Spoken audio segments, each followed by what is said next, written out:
तो गाइस आज पढ़ते हैं स्टैंडर्ड 8 की जीएसईबी की हिंदी की सेमेस्टर 2 की लेसन नंबर 4 कर्मयोगी लाल बहादुर शास्त्री। ये लिखी है शंकर दयाल शर्मा ने। शास्त्री जी के नाम के साथ कर्मयोगी विशेषण जोड़ना बिल्कुल उपयुक्त है, क्योंकि मुझे तो उनका सारा जीवन ही कर्म से भरा हुआ मालूम पड़ता है। यहाँ पे जो हमारे राइटर है वो बताते हैं कि शास्त्री जी के नाम के अगर मैं कर्मयोगी इसलिए जोड़ता हूँ क्योंकि उनका पूरा जीवन कर्म से ही भरा हुआ है। उन्होंने लोगों के लिए बहुत सारी सहायता की थी, बहुत सारी चीज़ें की थी। तो इसके हिसाब से उनके नाम के आगे कर्मयोगी जोड़ना बहुत ही उचित मालूम पड़ता है। शास्त्री जी सामान्य परिवार से ऊपर उठकर देश के प्रधानमंत्री के जिस महत्वपूर्ण पद तक पहुँचे हैं, उनका रहस्य उनके कर्मयोगी होने में ही छुपा हुआ है। कि किस हिसाब से एक सामान्य घर का लड़का प्रधानमंत्री जैसे ऊंचे तख्त पर पहुंचता है, और इस हिसाब से उसके पीछे का रीज़न उनके कर्मयोगी में ही होने का छुपा है कि वो बहुत सारा काम करते थे। वे उन लोगों में भी नहीं है जो भाग्य पर भरोसा कर कर बैठे रहते थे और अचानक कभी सफलता मिल जाती, बल्कि वे उन लोगों में से थे कि जिनको अपनी हथेली की लकीरों के बजाय अपने चिंतन और कर्म की शक्ति पर अधिक भरोसा होता है, और वे क्रमशः अपने जीवन का रास्ता बनाते हुए आगे बढ़ते हैं। ऐसा माना जाता है कि कर्मयोगी ऐसे लोगों में थे कि वो शांति से घर पे बैठने वाले में से नहीं थे। वो हाथों की लकीरों पे बिलीव नहीं करते थे, लेकिन उसे बनाने में किस हिसाब से कर्म कर कर उसे बदलने में मानने वाले लोगों में थे, और किस हिसाब से धीरे धीरे करके वो उसको ऊंचाई तक लेके जाएंगे उनमें मानने वाले में से थे। शास्त्री जी के लिए कर्म ही ईश्वर था। उनके प्रति बिना फल की आशा किए पूरे संपूर्ण भाव से समर्पित रहते थे। उनके लिए जो कर्म था, काम करना, वो भगवान मानते थे। और वो मानते थे कि कोई काम करते तो उन्हें हमको उसके पीछे फल की आशा से नहीं करना चाहिए। अगर उचित बन पड़ेगा तो वो हमें एक ना एक दिन ज़रूर कुछ ना कुछ देगा ही। हमें हमेशा उनके प्रति समर्पित करना चाहिए। जो काम कर रहा है पूरी निष्ठा से, भाव से करना चाहिए। यहाँ तक कि जब भी उन्हें फल की प्राप्ति के अवसर मिले तभी भी उन्होंने उस और हमेशा उपेक्षित दृष्टि से ही देखा। कि हमेशा फल की प्राप्ति के बारे में अवसर मिले उनको कि फल यहाँ पे मिलेगा, कुछ मांगना है, तो उन्होंने हमेशा उसकी उपेक्षा ही की। उतना ज़्यादा इंपॉर्टेंस नहीं दिया फल को। उनका जीवन दर्शन गीता के निष्काम कर्मयोगी का प्रतीत रूपा होता है। जैसे कि गीता के अंदर निष्काम कर्म, ये जो एक अल्फाज या एक वर्ड जो रखा हुआ है, जिसका मतलब होता है कि काम करते जाओ, किसी फल की आशा मत रखो, वो उनका साक्षात उदाहरण माना जाता है, एग्जाम्पल है, ऐसा मानते हैं। इसलिए मैं समझता हूँ कि उन्हें केवल कर्मयोगी की बजाय निष्काम कर्मयोगी कहना कहीं अधिक उपयुक्त होगा। वो हमेशा फल की आशा नहीं करते, तो इसी हिसाब से उन्हें निष्काम कर्मयोगी कहना भी बहुत ज़्यादा यहाँ पे हमारे राइटर को उचित लगता है, क्योंकि वो बिना किसी काम की अपेक्षा, बिना किसी फल की अपेक्षा अपना काम करते रहते हैं। वो बहुत ही अच्छे से अपने उद्देश्य के प्रति दृढ़ आस्था, उस उद्देश्य को प्राप्त करने के लिए कर्म का भाव तथा उस कर्म के प्रति संपूर्ण समर्पण, ये तीन बातें मुझे उनके संपूर्ण चरित्र तथा जीवन दर्शन में दिखाई पड़ती है। यहाँ पे हमारे जो राइटर है वो बोलते हैं कि उनका जो दृढ़ आस्था है, उनका उद्देश्य है कर्म को प्राप्त करने का जो उद्देश्य, भाव, कर्म, ये तीनों चीज़ें, उनका समर्पण, पूरा उनका योगदान, ये तीन चीज़ें उनके चरित्र के बारे में बहुत ही इंपॉर्टेंट हैं, जिनके पूरे जीवन में दिखाई देती है। अपने एक भाषण में उन्होंने इसी तरह के विचार व्यक्त करते हुए कहा था, यहाँ तक कि भले ही आप राजनीतिक क्षेत्र या सामाजिक क्षेत्र या किसी अन्य क्षेत्र में कार्य करते हैं, यदि आप उसे सफल होना चाहते हैं, अपने दायित्व का पूरी तरह से निर्वाह करना चाहते हैं, तो आपके कार्य और समर्पण तथा भक्ति और कर्म में समन्वय होना चाहिए। उन्होंने एक अपने भाषण के अंदर ये भी बताया था कि आप किसी भी क्षेत्र में हो, मे बी पॉलिटिक्स हो या फिर सोशल हो या फिर कोई भी क्षेत्र हो, अगर आप अपने बोलने में, अपने करने में, अपने समर्पण में, अपनी भक्ति में, वो काम करने में अगर आप अपना जी जोड़ दोगे तो आपको सफलता पाने से कोई नहीं रोक सकेगा। और ये तीनों चीज़ों में, आपके कार्य में, समर्पण में, भक्ति और कर्म में समन्वय होना चाहिए, एक मिलन होना चाहिए। जैसा करते हो वैसा ही कार्य होना चाहिए। मैं शास्त्री जी की सफलता का रहस्य उनके इसी महत्वपूर्ण चिंतन में मानता हूँ। साथ ही यह भी मानता हूँ कि किसी भी व्यक्ति, समाज और देश के विकास का रहस्य इसी भक्ति और कर्म के सिद्धांत में निहित है। और यहाँ पे हमारे राइटर भी कहीं ना कहीं शास्त्री जी के ये थॉट प्रोसेस में बिलीव करते हैं कि ये तीनों चारों चीज़ों में समन्वय होना बहुत ही इंपॉर्टेंट है। ये उनकी जीवन की भी झलकियाँ देता है। कोई भी व्यक्ति, समाज या देश के विकास का यही इम्पोर्टेंट मकसद होता है कि भक्ति और काम करते रहना। शास्त्री जी का संपूर्ण जीवन श्रम, सेवा, सादगी और समन्वय का अनुपम उदाहरण था। कि जो शास्त्री जी है, उनका पूरा जो जीवन है, मेहनत, लोगों की सेवा, सिंप्लिसिटी और हमेशा समर्पित रहना, ये इसका एग्जाम्पल्स है। उनके ये गुण केवल उनके कार्यों और विचारों में भी अभिव्यक्त नहीं पाते थे। ये सिर्फ उनके गुण उनके कार्य और विचारों में नहीं, लेकिन उनको देखने से ही इन सभी भावों का एहसास हो जाता है। उनको जब देखते हैं ना, तब पता चलता था कि ये सारे भाव उनके अंदर है। उनके अपने व्यक्तित्व में विचारों का अनोखा समन्वय था। वे जो कुछ कहते थे वही करते थे, और वो उनके बोलने में और करने में भी कोई डिफरेंस नहीं था। जैसे आप उनको देखोगे ना, आपको पता पड़ जाएगा कि वो बोलते थे वही करते थे। जो कुछ भी करते थे वह एकमात्र राष्ट्र के हित के लिए, राष्ट्र के लाभ के लिए ही होकर, प्रेरित होकर करते थे। मुझे लगता है कि यह उनके चरित्र की एक बहुत ही बड़ी विशेषता थी, जिनके कारण देशवासी उन पर इतना अधिक विश्वास करते थे और उन्हें चाहते भी थे। उनका जो कैरेक्टर था, जो बोलना और करना और वो कार्य करना, और वो भी देश के हित के लिए, इनके यही एजेंडे के लिए वो लोगों के चहीते थे। और ऐसा लगता हो मानो लोग उनको इसी हिसाब से विश्वास करते थे, बहुत ज़्यादा विश्वास करते थे। पंडित नेहरू जी की समृद्ध राजनीतिक विरासत को संभालना और उसे आगे ले जाने का काम कठिन नहीं था। नेहरू जी के बाद ये जो राजनीतिक विरासत है, उन्हें आगे ले जाने का काम बहुत ही डिफ़िकल्ट था, और उन्होंने बखूबी बहुत ही अच्छे से निभाया है कि किस हिसाब से सारे फैसले लिए राजनीतिक। लेकिन देश ने उन पर यह साफ साफ देखा कि उसे संभालने की ताकत सिर्फ शास्त्री जी में ही है, और शास्त्री जी ने अपने निर्मल चरित्र, दृढ़ संकल्प तथा देश की इस आकांक्षा को पूरा किया। और लोगों को लगा कि पंडित नेहरू के बाद अगर कोई ये तख्त संभाल सकता है, ये ओहदा संभाल सकता है और देश को अच्छे से चला सकता था, वो सिर्फ शास्त्री जी ही है। और लोगों ने उनकी प्रतिभा और इच्छा को, आकांक्षा को संभाला और उन्हें ये तख्त दिया, उनको ये ओहदा दिया, और उन्होंने बखूबी निभाया और बहुत अच्छे अच्छे राजनीतिक फैसले सुनाए। शास्त्री जी की एक सबसे बड़ी विशेषता यह थी कि वे एक सामान्य परिवार में पैदा हुए थे। सामान्य परिवार में ही उनकी परवरिश हुई, और जब वे देश के प्रधानमंत्री के जैसे महत्वपूर्ण पद पर पहुंचे, तब भी वह एक सामान्य ही बने रहे। उनकी एक विशेषता थी कि वह बहुत ही नॉर्मल फैमिली से बिलोंग करते हैं, और नॉर्मल फैमिली से आए हुए उनका चलन, चरित्र सब नॉर्मल ही था। और प्रधानमंत्री जैसे इम्पोर्टेंट पद पर आकर भी उनका जीवन बहुत ही नॉर्मल तरीके से उन्होंने जिया। विनम्रता, सादगी और सरलता, ये उनके व्यक्तित्व के एक विशेष प्रकार के आकर्षण पैदा करता था। उनके कैरेक्टर की, उनके व्यवहार के ये पासों बहुत ही अच्छे थे, जैसे कि विनम्रता, बहुत ही पोलाइट थे, सिंप्लिसिटी बहुत ज़्यादा थी और सिंपल थे। उनकी थॉट प्रोसेस बहुत ही सिंपल थी। इस दृष्टि से शास्त्री जी का व्यक्तित्व बापू के अधिक करीब था। ऐसा कहा जाता था कि उनका जो कैरेक्टर था, उनका जो ह्यूमैनिटी थी, वो बापू जैसे ही सिमिलर थी। गांधी जी के बारे में बात कर रहे हैं यहाँ पे। कहना ना होगा कि बापू से प्रभावित होकर ही सन 1921 में उन्होंने अपनी पढ़ाई छोड़ दी थी। कि ना 1921 में वो बापू जी से, गांधी बापू से इतने प्रेरित हो गए थे कि उन्होंने अपनी स्टडी ही छोड़ दी थी। शास्त्री जी पर भारतीय चिंतकों डॉक्टर भगवान दास तथा बापू का कुछ ऐसा प्रभाव रहा कि वह जीवन भर उन्हीं आदर्शों पर चलते रहे तथा औरों के इसके लिए प्रेरित करते रहे। वो बापूजी के सिद्धांतों पे ही चलते रहे और लोगों को भी वही सिद्धांतों को अपनाने के लिए प्रेरित भी करते रहे, प्रेरणा देते रहे। शास्त्री जी के संबंध में मुझे बाइबल की वह उक्ति बिल्कुल सही जान पड़ती है कि विनम्र ही पृथ्वी के वारिश होंगे। जो विनम्र है, जो पोलाइट है, वही ये पृथ्वी को आगे ले जाने में सक्षम होंगे, वही उनके मेन वारिसदार होंगे, बच्चे होंगे। शास्त्री जी ने हमारे देश के स्वतंत्र संग्राम में तब प्रवेश किया था जब वे एक स्कूल में विद्यार्थी थे, और तब उनकी उम्र सिर्फ 17 साल की थी। जो हमारे राइटर है, देखने जाएंगे तो शास्त्री जी ने स्वतंत्र संग्राम में तब प्रवेश किया था कि जब वो स्कूल में बच्चे थे, 17 साल के थे सिर्फ, तभी जाके उन्होंने देश के लिए कुछ करना है वो ठान लिया था। गांधी जी के आह्वान पर वे स्कूल छोड़कर बाहर आ गए, और गांधी जी के बुलाने पर वो बाहर आ गए, स्कूल छोड़ दिया उन्होंने। उनका मन हमेशा देश को आज़ाद करने में, सामाजिक लोगों की मदद करने में, लोगों की जो गरीब है उनकी सहायता करने में ही लगा रहता था। इस हिसाब से 1926 में उन्होंने लोक सेवा मंडल में शामिल होना उचित समझा और जीवन भर उसी के सदस्य रहे, उनके मेंबर बन गए। इसमें शामिल होने के बाद शास्त्री जी ने गांधी जी के विचारों के अनुरूप अछूतोद्वार में काम में अपने आप को लगाया।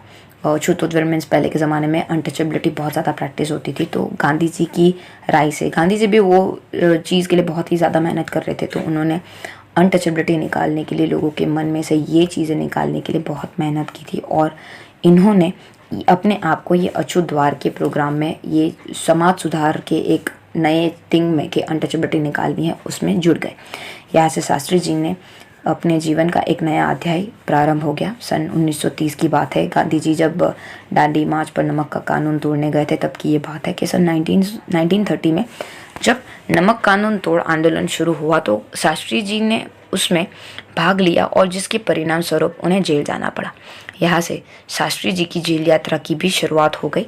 1942 में भारत छोड़ो आंदोलन में तक निरंतर चलती रही।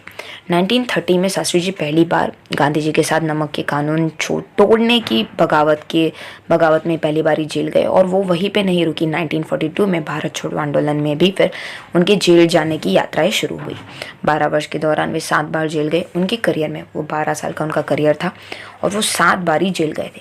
इसी से यह अंदाज़ा लगाया जा सकता है कि उनके अंदर देश की आज़ादी के लिए कितनी बड़ी ललक है, कि देश के लिए कुछ करने की उनके अंदर कितनी झांकी है, उनको कितना अंदर हो रहा है कि मुझे अपने देश के लिए कुछ करना है।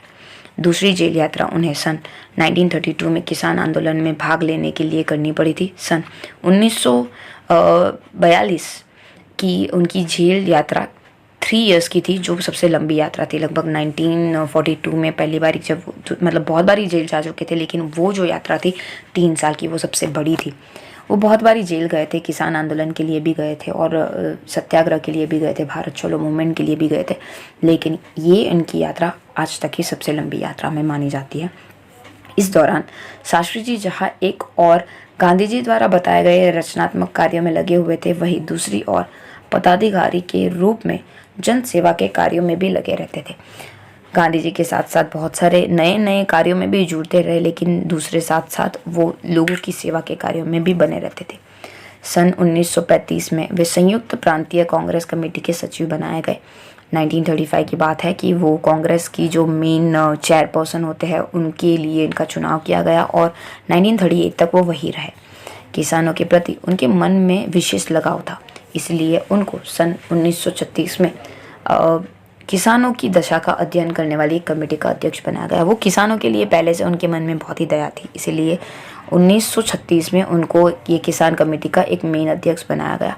पूरी लगन के साथ काम करके उन्होंने अपनी रिपोर्ट प्रस्तुत की, बहुत रिसर्च किया, फिर उन्होंने अपनी एक रिपोर्ट प्रस्तुत की जिसमें ज़मींदारी उन्मूलन पर विशेष जोर दिया। उन्होंने ज़मींदारी कि किसान की ज़मीन उनकी ही रहेगी, उनके बच्चों की वो उस हिसाब से ट्रांसफ़र होगी, इनके ऊपर बहुत ज़्यादा जोर डाला और उनके हिसाब से उन्होंने नए कायदे भी बनाए। इसके बाद के 6 वर्ष तक वे इलाहाबाद की नगर पालिका से किसी न किसी रूप में जुड़े हुए।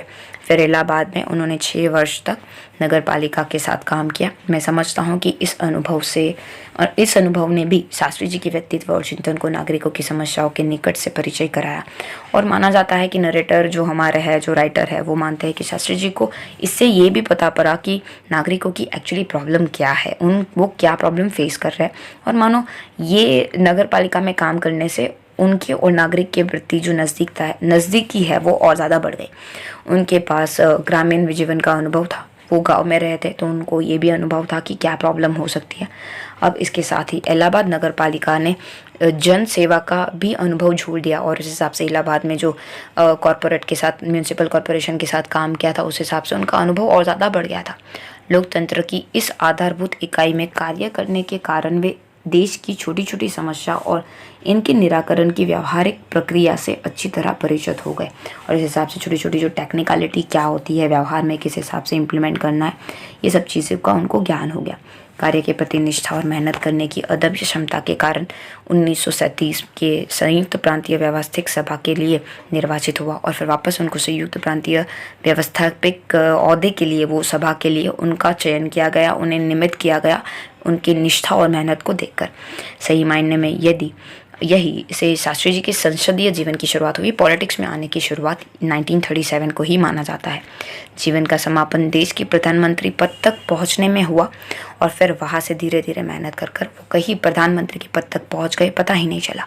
शास्त्री जी को भारतीय राजनीति की इतनी सही और गहरी पकड़ थी कि श्रीमती इंदिरा गांधी ने उन्हें अपना राजनीतिक गुरु मानते हुए कहा कि उन्हीं के मार्गदर्शन में मेरा राजनीतिक जीवन शुरुआत हुआ। इंदिरा गांधी उनसे इतना प्रेरित हो गए कि उन्होंने अपने राजनीतिक करियर की शुरुआत उनसे इंस्पायर होकर ही की। देश की आज़ादी के बाद उत्तर प्रदेश तथा केंद्र सरकार में शास्त्री जी भिन्न भिन्न पदों पर रहे। जब आज़ादी हुई, हमारे देश को आज़ादी मिली, तब उत्तर प्रदेश में कहीं कहीं पे सेंट्रल इंडिया के लिए उन्होंने अलग अलग पदों पर काम कर अपना काम निभाया। उत्तर प्रदेश में उन्हें गृह मंत्री बनाया गया, फिर उन्हें चीफ मिनिस्टर बनाया गया, होम मिनिस्टर बनाया गया उत्तर प्रदेश में। बाद में पंडित नेहरू के अनुरोध पर केंद्रों में आ गए और फिर उन्हें केंद्रों का मेन हेड बनाया गया। केंद्र में उन्हें अलग अलग विषय में अधिकारी बनाए गए, जैसे कि रेल के, परिवहन के, rail means train related matter, transportations, फिर संचार मीन कम्युनिकेशंस, वाणिज्य मीन्स कॉमर्स, इंडस्ट्रियल्स और होम रिलेटेड थिंग्स। ये सारे महत्वपूर्ण मंत्रालयों में वो मंत्री के पद संभाल चुके थे। इन पदों पर रहते हुए शास्त्री जी ने अपनी जिस प्रशंसकीय दक्षिणा का प्रमाण दिया है वह हमारे देश के लिए एक उदाहरण है। वो हर ओहदे पर जब बैठे ना तो उन्होंने अपने आप का एक अलग ही एग्जाम्पल सेट किया। अपने मंत्रालयों के कार्यों में उनका दृष्टिकोण अत्यंत व्यवहारिक तथा सभी प्रकार की औपचारिकताओं से परे होता था। उनका जो कार्य था, उनका दृष्टिकोण, उनका देखने का नज़रिया वो बहुत ही अलग होता था और देखने जाएंगे तो उसको प्रैक्टिकलिटी में लाने में बहुत ही उनका अनुभव, उनकी निष्ठा और उनकी मेहनत बहुत ही ज़्यादा मदद करती थी। वे अपने को कभी भी अपने पद के कारण ऊंचा नहीं मानते थे कि मैं ये पद पे हूँ इसलिए मैं समथिंग हूँ, मैं कुछ ऊंचा हूँ, ऐसा नहीं मानते थे। बहुत ही सीधे साधारण तरीके से वो जनता के शासक थे। वो ऐसा नहीं मानते थे कि मैं जनता का शासक हूँ, वो मानते थे कि मैं जनता का सेवक हूँ। ऐसी भावना से ही कार्य करने के कारण उन्हें अपने मंत्रालय में तो लोकप्रियता मिली ही, वो अपने मंत्रालय मीन्स अपने कॉलीग में भी बहुत ही फेवरेट थे। लोग उनको बहुत ही ज़्यादा चाहते थे। साथ ही साथ लोग के देश के लिए, देश के लोगों के लिए भी बहुत ही लोकप्रिय थे। इसी लोकप्रियता का परिणाम था कि पंडित नेहरू के निधन के बाद देश ने उन्हें प्रधानमंत्री के रूप में स्वीकार किया कि जब नेहरू जी नहीं रहे तो लोगों को सबसे पहली झलक शास्त्री जी की ही आई कि शास्त्री जी ही ये पद को संभाल पाएंगे उनके बाद। इसी लोकप्रियता का परिणाम था कि पंडित नेहरू के निधन के बाद उन्हें चुना गया और इसके बाद जो महत्वपूर्ण पद थे, केवल 19 महीने के छोटे से समय में उन्होंने जितनी सफलता और लोकप्रियता प्राप्त की वह एक उदाहरण है कि 19 महीनों में उन्होंने इतनी ज़्यादा लोकप्रियता प्राप्त कर ली, इतनी ज़्यादा सफलताएं प्राप्त की, वो एक लेवल की ही थी। शास्त्री जी के सामने अपना उद्देश्य बिल्कुल स्पष्ट था।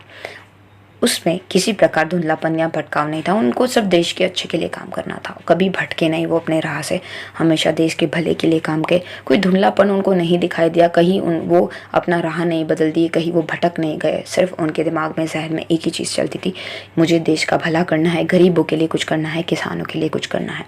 वे हमारे देश के अत्यंत महत्वपूर्ण पदों पर रहे और इन पदों पर रहते हुए स्वाभाविक रूप से वे अधिकार संपन्न भी हुए, लेकिन उन्होंने हमेशा आत्मसंयम से काम लिया और अधिकारों से अधिक कर्तव्यों को तरजीह दी। उन्होंने हमेशा अपने लिए काम नहीं किया, अपने अधिकारों को कि मेन ये मेरी रिस्पॉन्सिबिलिटी है, उसे ज़्यादा इम्पोर्टेंस दी। शायद इसीलिए शास्त्री जी इतने अधिक लोकप्रिय भी हो सके, इसलिए इतने फेमस भी थे उनके टाइम पे। उन्होंने अलीगढ़ मुस्लिम विश्वविद्यालय के दीक्षांत समारोह में 19 दिसंबर 1964 को छात्रों को संबोधित करते हुए कुछ इस तरह से विचार व्यक्त किए थे। और वो 19 दिसंबर को गए थे मुस्लिम विश्वविद्यालय में अपना एक भाषण सुनाने के लिए। उन्होंने अपने विचार व्यक्त इस हिसाब से किए थे कि आपके भविष्य की मंजिल चाहे जो कुछ भी हो, आप में से प्रत्येक को यह सोचना चाहिए कि आप सबसे पहले देश के नागरिक हैं। यह आपको संविधान द्वारा प्रदत्त कुछ अधिकार देता है, लेकिन इससे कुछ कर्तव्यों का भी बोझ आता है जिसे समझना चाहिए कि आपकी मंजिल कुछ भी हो, आप कुछ भी बनना चाहते हो लाइफ में, लेकिन आपको ये ज्ञान होना चाहिए कि आप इंडियन हो, आपका इंडियन कॉन्स्टिट्यूशन आपको कुछ अधिकार देता है और कुछ आपकी ड्यूटी भी है, आपको ये समझना चाहिए। हमारा देश प्रजातांत्रिक है कि हमारा डेमोक्रेटिक नेशंस है जो निजी स्वतंत्रता देता है, आपको आपकी आज़ादी देता है, लेकिन इस स्वतंत्रता का उपयोग एक व्यवस्थित समाज के हित की स्वेच्छा में लगाए गए प्रतिबंधों के तहत होना चाहिए कि जो रेस्ट्रिक्शंस है उसके अंदर ही आप अपनी आज़ादी का यूज़ कर आप अपने मुकाम को हासिल कर सकते हो, आप वो बन सकते हो। लेकिन जो रिस्ट्रिक्शन डाले हो, समाज में भी कुछ रिस्ट्रिक्शंस होते हैं, उस दायरे में रहकर ही आप वो अपनी सफलता है उसे अचीव कर पाते हो, वो करनी चाहिए। अधिकार, कर्तव्य और आत्मसंयमन के बारे में यह अत्यंत महत्वपूर्ण बात शास्त्री जी ने कही कि कैसे किस हिसाब से आपके अधिकार, आपका कर्तव्य क्या है और आत्मसंयम, खुद के ऊपर भरोसा रखना, ये 3 चीज़ें बहुत ही महत्वपूर्ण बताकर शास्त्री जी ने बच्चों को ये समझाया, जिसे आज याद रखने की ज़रूरत है, जिसे हमें याद रखने की ज़रूरत है कि किस हिसाब से हम लोग हमारे अधिकार का सही यूज़ कर कर्तव्य मानकर और अपने आप पर भरोसा कर आगे बढ़ सकते हैं, नेशन को और आगे प्रोग्रेस की डायरेक्शन में लेके जा सकते हैं, विकास कर सकते हैं। होपफुली आपको समझ में आ गया होगा। Thank you so much. अभी तक आपने हमारी चैनल को सब्सक्राइब नहीं किया है तो सब्सक्राइब आइकन को क्लिक करके सब्सक्राइब कर दीजिए। कमेंट में ज़रूर बताइए वीडियो आपको कैसी लगी और लाइक करना मत भूलिएगा। Thank you so much.